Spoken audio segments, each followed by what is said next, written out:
Salut à tous. Alors aujourd'hui on se retrouve pour la première vraie vidéo de la chaîne. Donc le tuto drift que je vous avais dit dans la vidéo d'introduction. Donc la vidéo va se dérouler en trois parties. Mon setup, donc tout ce qui est PC, matériel de simu, etc. Ensuite ça va être le drift, donc le tuto drift, l'appel contre appel. Et pour terminer, les conseils que je vais vous donner pour rester bien sur son entraînement, être concentré et assidu. Donc on se retrouve tout de suite pour que je vous montre tout mon petit setup. Allez, c'est parti!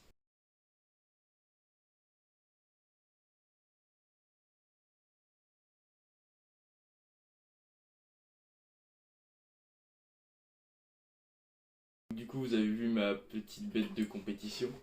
Non, je rigole, je m'y connais pas du tout en PC et c'est un pote qui me l'a monté, qui m'a fait toute la config. Je vais vous mettre la config juste après. Tout ce que je sais, c'est que dedans, on a ça. Donc c'est une 1060 GTX de chez MSI. Et on a aussi ça. C'est les seules boîtes que j'avais. Je sais pas vraiment ce que c'est. Mais voilà, donc si vous voulez savoir vraiment toute ma config, je vais vous la mettre juste après. Après, au niveau de la carte graphique, vous n'avez pas besoin d'avoir une grosse carte graphique, hein. Je sais que j'ai des potes, même en VR, ils jouent avec c'est de la 1060 ou 1080 Ti. Donc, franchement, ça fait le taf. Il n'y a pas besoin d'avoir un PC à 1000 balles pour faire tourner Assetto. Moi, il est configuré pour que je puisse faire plusieurs sortes de jeux en très bonne qualité, enfin en assez bonne qualité. Mais oui, pour si vous voulez vraiment faire principalement que de l'Assetto, pour 800 balles, ça passe. Ça passe largement.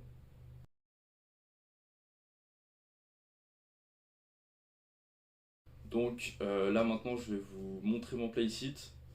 Playsite DIY, hein, bon, j'aurais pu faire plus propre, mais je me suis un peu trompé sur certains angles et du coup ça donne un truc de pas trop symétrique, mais bon, tant que ça marche, c'est nickel. Voilà la bête. Donc là on a un petit siège baquet que j'ai payé 20 balles à un ami. Merci à toi frérot. Ensuite le petit playsite en bois DIY que j'ai fait. J'en ai eu pour tout et pour tout à peu près 80 € et j'ai pas utilisé tout le bois que j'ai acheté. Voilà, hop, passe de l'autre côté.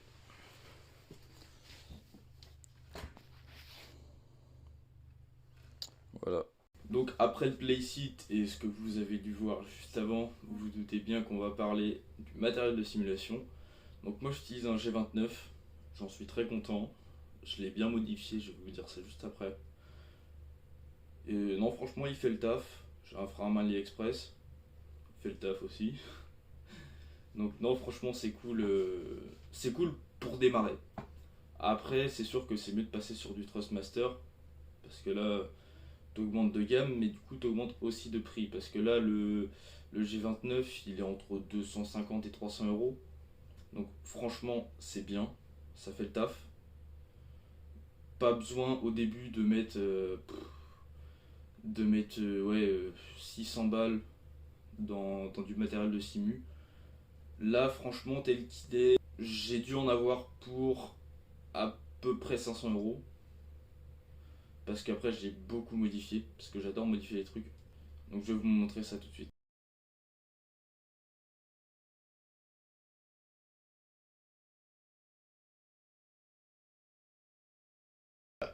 Et là vous vous dites, il est où le volant?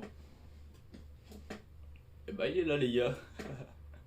Donc ouais, j'ai mis un petit quick relate, ça me permet de sortir de mon siège tranquillement. Sinon je vous montre après, franchement c'est galère, vraiment galère.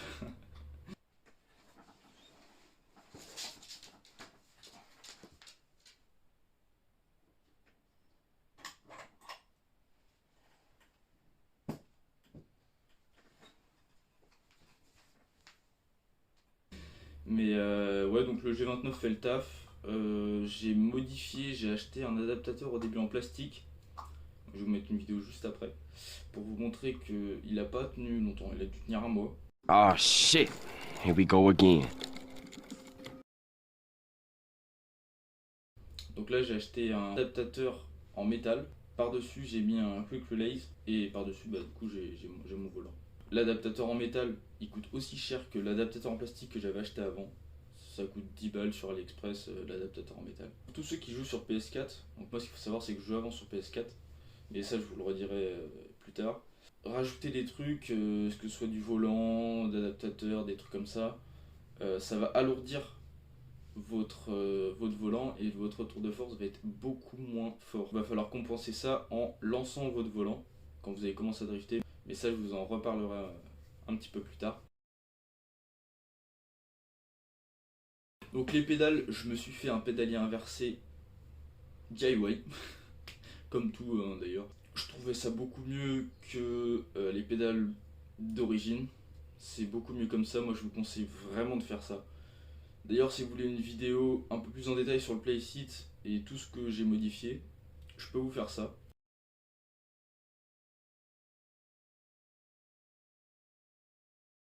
Donc maintenant on va passer sur le shifter juste ici, qui est assez sympa. J'ai fait une modification visuelle qui est plus de l'ordre de l'esthétique et une autre qu'on voit pas du coup, qui est vraiment faite pour que ce soit vraiment plus réaliste, parce que ce qu'il faut savoir c'est que les shifters G29 d'origine, quand tu passes la vitesse, t'as pas l'impression de passer la vitesse, hein. Mais je vais vous montrer ça tout de suite. Donc là vous voyez, hop, le petit trou ici, tu serres la vis et franchement ça se barre pas. Voilà, regardez, hop, je passe la une. Vous voyez, on sent bien que la vitesse passe quoi. Et d'origine, ça fait pas du tout ça.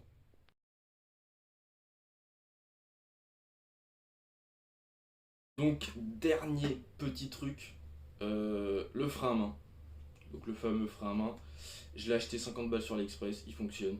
Donc, qu'est-ce que j'ai fait dessus? J'ai fait une petite pièce pour mettre un levier en forme de carte de katana, ce que je trouve ultra stylé. Là c'est purement esthétique, il n'y a pas de ouais non en fait non, c'est de l'esthétisme et c'est stylé et j'adore. Donc je vous mets la petite photo de la pièce juste là, voilà. Du coup ça marche très très bien, donc je vais vous montrer ça tout de suite. Donc là voilà, on a le frein à main, donc franchement je trouve que c'est nickel, il est très joli. Donc c'est fini pour toute la partie setup, et maintenant on va passer à la partie que vous attendez le plus, je suis sûr, c'est le petit tuto drift. Allez c'est parti. Donc on se retrouve sur Assetto Corsa. Moi je vous conseille d'installer le Content Manager, c'est vraiment ultra important. Si vous voulez une vidéo là-dessus, dites-le moi en commentaire, parce que ça peut être galère à installer pour certains comme moi, c'est un peu la merde. Donc là on va prendre le circuit drift normal avec l'AE30. C'est une bagnole que je vous conseille pour vous entraîner, elle est super bien, c'est la bagnole de base en fait quoi. Donc bien sûr on va rouler sans aide, rien du tout, vous enlevez tout, ABS, tout. On se retrouve tout de suite sur le circuit. Donc comme je vous l'ai dit, moi j'ai commencé sur PS4, la physique est pas la même, mais si vous n'avez pas assez d'argent pour vous acheter un PC, c'est clairement pas grave. Si vous avez Assetto ou un volant, achetez Assetto ou achetez un volant si vous avez la thune. Et entraînez-vous sur PS4. C'est pas une excuse pour pas commencer le drift, au contraire. Donc là on va partir sur un appel contre appel après. Vous mettez en deux à peu près à 60 dans le virage au bout là-bas que je vais vous montrer. Hop là. Le virage en face, vous mettez à peu près à 60. Appel, contre-appel, gaz et ça part.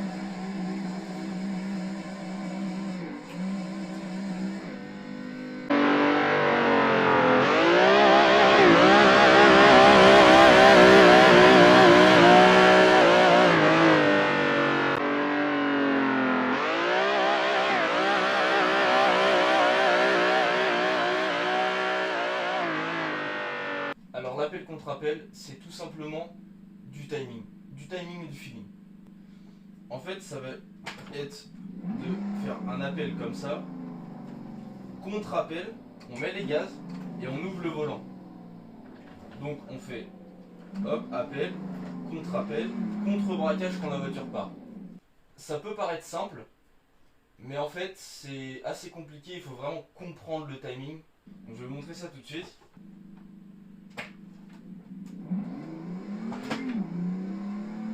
Appel, contre-appel, contre-braquage. Hop.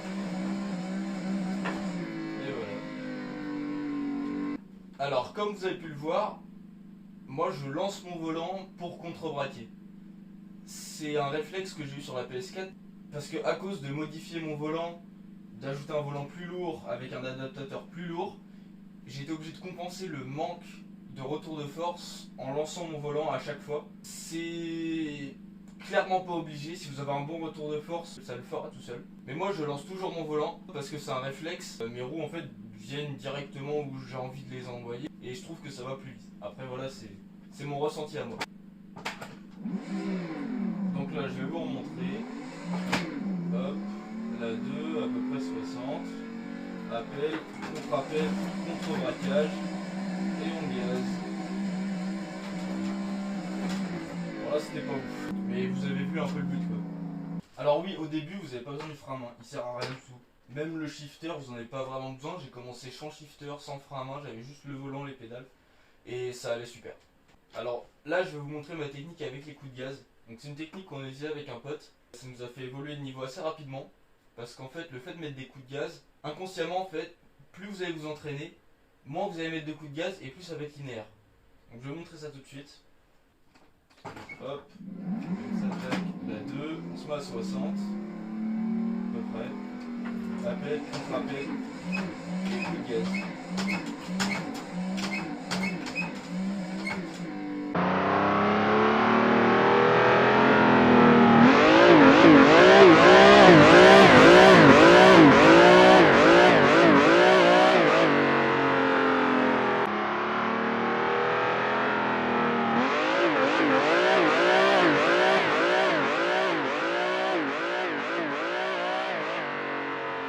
Ça marche et c'est comme ça qu'on s'est entraîné.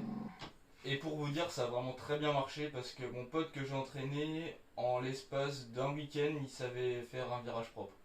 Donc ça vaut à peu près à 5-6 heures d'entraînement et il savait faire un appel contre appel très très bien. Donc pour toutes les spécificités du volant, tout simplement dans ce virage là, si vous mettez plus d'angle de volant dans le virage, vous allez prendre de l'angle. Et pour enlever de l'angle, en fait, il faudra tout simplement compenser par contre-braquer, donc de l'autre côté du virage, dans l'extérieur du virage, pour prendre moins d'angle.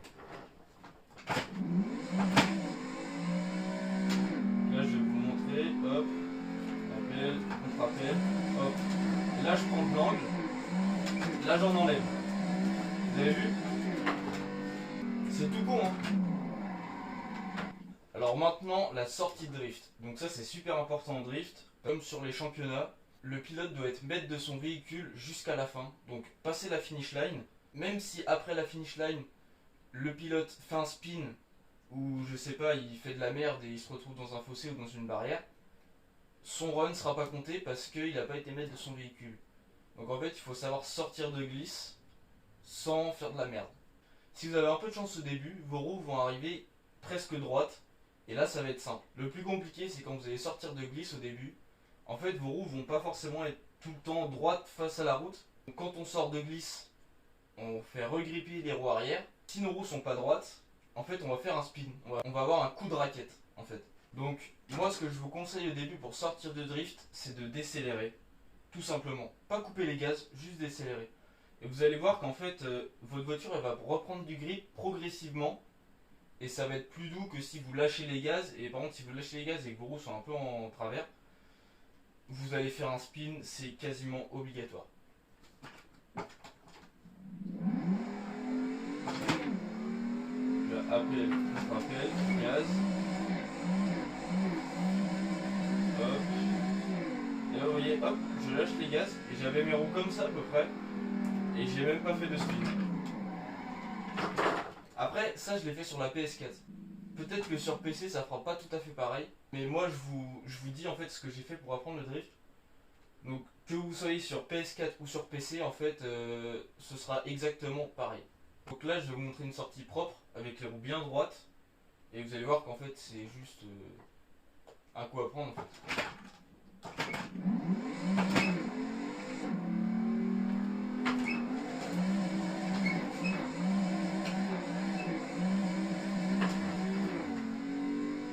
En fait vous avez vu, pour sortir de drift, j'avais la roue comme ça, ou je sais plus, comme ça, enfin j'avais les roues tournées vers là. Et en fait, à la fin, je suis venu, hop, remettre mon volant droit en lâchant les gaz. Donc moi, ce que je vous conseille de faire sur ce genre de virage, c'est quand vous sortez de drift, dans tous les cas, tournez votre volant et décélérez en même temps. Et vous allez voir, en fait, c'est une technique que j'ai utilisée et en fait, ça marche quasiment à chaque fois. Là, je vais vous remontrer, donc on repart, hop, à peu près 60, appel, contre-appel, gaz, hop. Et là, vous voyez, j'ai remis mon volant droit et ça fonctionne. Et pour les petits malins, non, le 30, il n'y a pas vraiment besoin d'appel contre appel pour la faire partir. Mais je vais vous montrer pourquoi c'est important de s'entraîner avec l'appel contre appel, parce que sur certaines voitures, la voiture n'a pas assez de puissance pour partir sans appel contre appel. Donc là, je vais vous montrer qu'elle est capable de partir sans appel contre appel, mais il ne faut pas le faire. Il faut vraiment s'entraîner à l'appel contre appel. Et après, je vais vous montrer avec la voiture de Tanguy, donc qui est un youtubeur. Si vous ne le connaissez pas, allez voir sa chaîne, c'est Tanguy Crims, vraiment super chaîne. Donc là, je vous montre. Donc là, voilà, on part, hop, sans appel contre appel. Je mets juste du gaz, ça part.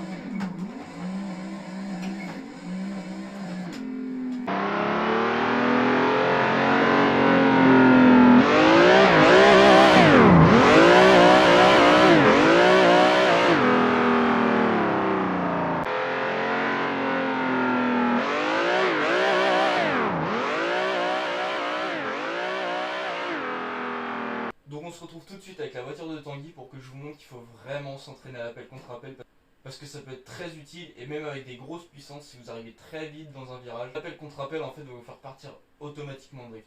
Si je dis pas de bêtises, c'est à peu près les chevaux, hein. C'est à peu près le même nombre de chevaux, ça fait, il me semble qu'une 325 ça fait 193, vraiment à peu près pareil. Alors là c'est un mode. Moi je vous conseille au début de vous entraîner avec les voitures du jeu, elles sont très très bien. Donc voilà, là on se retrouve avec la voiture de Tanguy. Donc je vais vous montrer qu'il faut faire un appel contre appel pour la faire partir. Mais d'abord on va faire chauffer les pneus, parce qu'on est obligé de la faire partir en 3 à 60, parce que sinon c'est un peu la galère. Donc voilà, donc là ils sont chauds, on se met à peu près à 60. Et là, hop, on met de l'angle et vous voyez la voiture, elle met beaucoup trop de temps à partir. C'est pas possible en fait, c'est juste pas possible.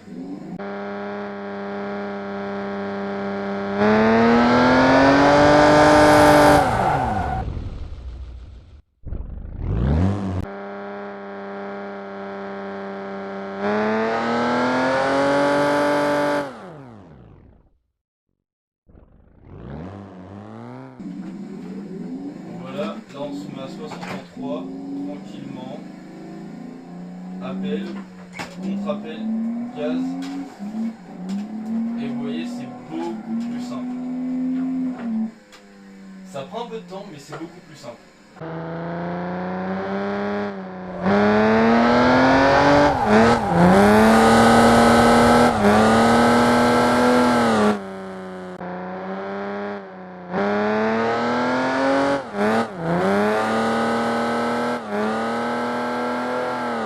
Donc maintenant que vous avez toutes les cartes en main pour bien débuter le drift, on va passer à la partie conseil. J'en ai 4. Le premier, c'est tout simplement d'essayer de se mettre des heures d'entraînement, comme sur un entraînement, je sais pas, de basket ou de foot, vous avez des heures. Donc essayez de vous entraîner à des moments précis. Parce que moi je sais que par moment j'ai du mal à me mettre à faire des choses, même si c'est des choses que je kiffe, des fois j'ai du mal à m'y mettre. Et en fait de me donner des heures comme ça m'a permis vraiment de m'entraîner, ça m'a permis de m'entraîner régulièrement et bien. Donc voilà, donc on passe tout de suite au deuxième conseil. Faites des putains de pauses. Au début, vous allez clairement faire de la merde à partir de 10-20 minutes. À partir de ce moment-là, faites une pause. Si vous êtes fumeur, allez fumer une clope. Et si vous n'êtes pas fumeur, bah regardez ma vidéo. c'est pas mal aussi. Et d'ailleurs, si vous êtes fumeur, regardez ma vidéo en même temps de fumer, c'est super. En fait, de pas faire des pauses, en fait, vous allez voir que vous allez commencer à faire de la merde au bout de 10-20 minutes. Et si vous êtes comme moi, vous allez vous dire, ouais, c'est là, il faut que je me dépasse, il faut que je me concentre et je vais évoluer, je vais glow up en niveau, ça va être incroyable. Non, pas du tout. Non, non, c'est pas comme ça que ça marche. En fait, vous allez faire de plus en plus de la merde, vous allez vous énerver, et vous allez sûrement éteindre la console, ou je sais pas, mais de toute façon, vous n'allez pas gagner de niveau. Clairement pas. Le mieux, c'est de faire une pause. Moi, j'ai vu avec mon pote, on s'entraînait, et au bout ouais, de 10-15 minutes au début, on commençait à faire de la merde, et bah, fallait qu'on s'arrête, sinon on s'énervait et on faisait encore plus de la merde. Alors, ne vous inquiétez pas, quand je dis de faire des pauses toutes les 20 minutes, ça va pas être tout le temps. Parce que au début, d'être concentré sur un écran, ses pieds, ses mains et tout, le cerveau il peut encaisser ça, mais pas trop longtemps. Du coup, il se fatigue très vite. Mais après, en fait, vous allez avoir des automatismes. Ça va aller tout seul et vous pourrez jouer, oui, peut-être pendant 1 heure, 2 heures, sans couper et sans faire trop de merde non plus. Donc suivez bien les tutos et normalement au bout du deuxième ou du troisième tuto, franchement ça devrait le faire. Vous devriez pouvoir jouer assez longtemps sans avoir besoin de faire de pause et de vous sentir fatigué. Mais en gros, la morale c'est quand vous êtes fatigué, faites une petite pause. Même 5 minutes, 2 minutes, 3 minutes, faites une pause. Troisième conseil, écoutez de la musique. Si vous avez besoin de musique pour vous concentrer, ou vous aimez bien la musique ou quoi que ce soit, vous écoutez beaucoup de musique, écoutez de la musique. Je vous conseille pas de la musique hard non plus. Hein. J'ai une playlist sur Spotify, je vous mettrai le nom en description. Donc on passe tout de suite au dernier et au quatrième conseil. Si vous avez un pote avec qui vous entraînez, entraînez-vous avec lui. Au début, au niveau des transitions, des trucs comme ça, entraînez-vous à deux, c'est mieux, sur le même simu. Moi j'ai fait ça avec un pote, c'était juste trop bien. Et t'évolues beaucoup plus rapidement parce qu'en fait, vous n'avez pas les mêmes analyses. Il y en a un qui va dire ouais, là tu mets trop de gaz, l'autre il va dire ouais, mais là toi aussi tu mets pas assez de volant, etc. Franchement, ça peut vous faire glow up de niveau, mais vraiment beaucoup plus rapidement. Et c'est tout simplement beaucoup plus sympa au final. Mais après, quand vous saurez faire des tours de circuit complets, là je vous conseille du coup de vous entraîner sur 2 simulateurs différents. Parce que bah, comme ça vous pourrez jouer ensemble et vous entraîner ensemble à faire des indemnes. Et ça, c'est vraiment trop cool. Donc voilà, cette petite partie conseil terminée. J'espère que vous avez kiffé la vidéo. Portez-vous bien. Ceux qui vont s'entraîner, entraînez-vous à fond. À fond. Vous vous en battez les couilles de tout, vous vous entraînez à fond. Il faut rester vraiment à fond sur le truc. Toujours à fond. Un max. Ça max à fond. Ah oui, et petite parenthèse. Si vous commencez à vous entraîner dans le drift, n'hésitez pas à m'envoyer des vidéos de ce que vous faites. Comme ça, moi je peux les passer dans la prochaine vidéo. Et même si vous êtes vraiment chaud et tout, envoyez-moi des vidéos, ça peut toujours être sympa de regarder ça. Donc voilà. Top. T'as oublié de dire un truc hyper important là. S'il vous plaît, likez, commentez cette vidéo pour qu'elle soit mieux référencée parce que je sais que ça peut intéresser du monde. Et ce genre de vidéos, elles sont vraiment pas assez vues. Donc s'il vous plaît, faites-le. Ce serait vraiment énorme. Merci. Ciao.